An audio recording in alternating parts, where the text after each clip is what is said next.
আমাদের আজ এই জনজাগরণ পদযাত্রা বেরিয়েছে।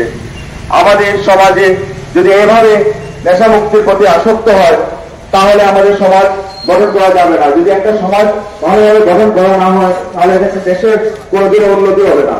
আমাদের সরকার নেশা মুক্তির জন্য বিভিন্ন রকম পদক্ষেপ নিয়েছেন, কিন্তু শুধু সরকারের পদক্ষেপ দিয়ে হবে না, আমাদের মধ্যে নেশা মুক্তির জন্য চেতনা থাকতে হবে। সেই চেতনা নিয়েই আমাদের আজকের এই পদযাত্রা। নতুন প্রজন্মের কাছে আমরা অনুরোধ রাখছি যেন তারা নেশা মুক্তি আমাদের এই পদযাত্রার মধ্যে এসে যোগদান করুন এবং সমাজকে সুন্দর এবং সুগঠন করে গড়ে তুলতে সাহায্য করুন। যেভাবে আমাদের ভগৎ সিং, সুখদেব, রাজগুরুরা আত্মবলিদান দিয়েছিলেন আমাদের দেশের জন্য, তাদের এই আত্মবলিদান দিবসকে মনোনয়ন করতে আজ আমাদের বিভিন্ন অর্গানাইজেশনের পক্ষ থেকে আমরা নেশা মুক্তি অভিযানে বেরিয়েছি। নেশা মুক্তি অভিযানের মুখ্য উদ্দেশ্য হল আমাদের সমাজকে নতুন প্রজন্মকে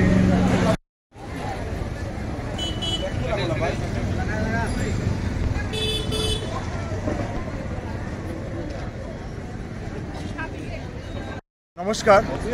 আজ আমরা বীর ভগৎ সিং, সুখদেব এবং রাজগুরুর আত্মবলিদান দিবসকে মহিতামণ্ডিত করতে আজ আমাদের পতঞ্জলি যুগ সমিতি, পতঞ্জলি ডিএসএ গ্রুপ শিলচর, আত্মশক্তি, জনসচেতনা, কৈবর্ত ডেভেলপমেন্ট সোসাইটি, কৈবর্ত সমাজ কল্যাণ মঞ্চ, ব্যাপার পাঙ্গল, জননী, নেতাজি ছাত্র যুবক সংস্থা এবং আরও অন্যান্য বিভিন্ন সংগঠনের পক্ষ থেকে আজ আমরা নেশা মুক্তি অভিযানের উপরে একটি জনজাগরণ পদযাত্রা বের করেছি। আমাদের মুখ্য উদ্দেশ্য হলো আমাদের সমাজকে নেশা মুক্তি সমাজ গড়ে তুলতে সাহায্য যাতে করতে পারি, কারণ নেশা মুক্তি সমাজ যত সময় আমাদের গঠন হবে না তত সময় আমাদের দেশ উন্নতির দিকে যেতে পারবে না। তাই আমাদের যুব প্রজন্মের কাছে আমাদের এটাই অনুরোধ, সবাই নেশা মুক্তি আমাদের এসে যোগাযোগ করুন এবং আমাদের সাথে সংযুক্ত হন। কারণ আপনারা যদি নেশার মধ্যে আসক্ত হয়ে যান তাহলে আমাদের সমাজ অদূর ভবিষ্যতে অন্ধকারের দিকে চলে যাবে।